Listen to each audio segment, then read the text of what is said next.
There are 83 fully registered political parties in Kenya, and 82 of them gave us their details, and we have approved them.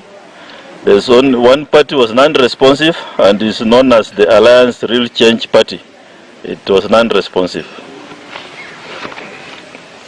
Another activity which we want to comment on is public officers seeking elective positions. As per the provisions of the Elections Act 2011, public officers who are interested to contest in the 2022 general elections should vacate office by the 9th of February 2022, which is 6 months to the general election.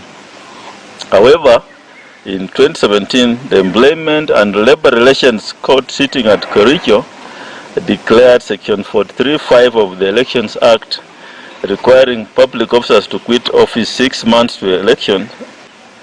However, the Court of Appeal sitting in Nyeri stayed the judgment of the Employment and Labor Relations Court of Kericho, pending the hearing and determination of an appeal filed in that court.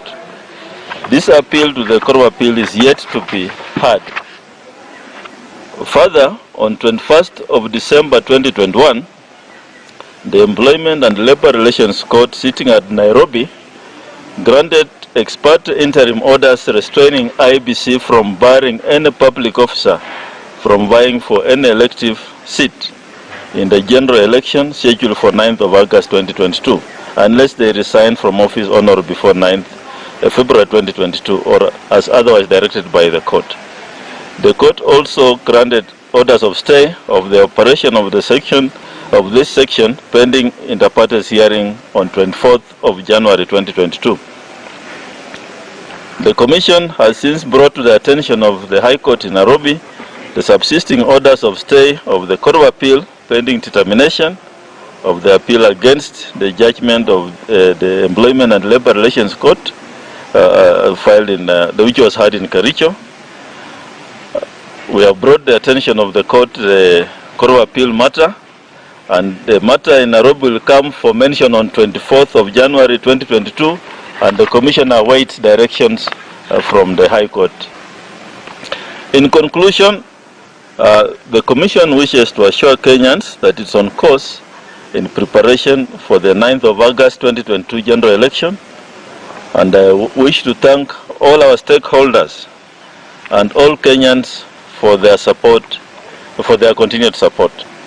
The Commission is alive to the significant role played by stakeholders in the general election process, and assures Kenyans that it shall continue to engage all relevant stakeholders within the confines of the law. And to all fellow Kenyans, we must always remember our collective responsibility to ensure a peaceful, free, fair, transparent general election come August 2022. God bless you and God bless Kenya. Thank you. That is a statement from the Commission.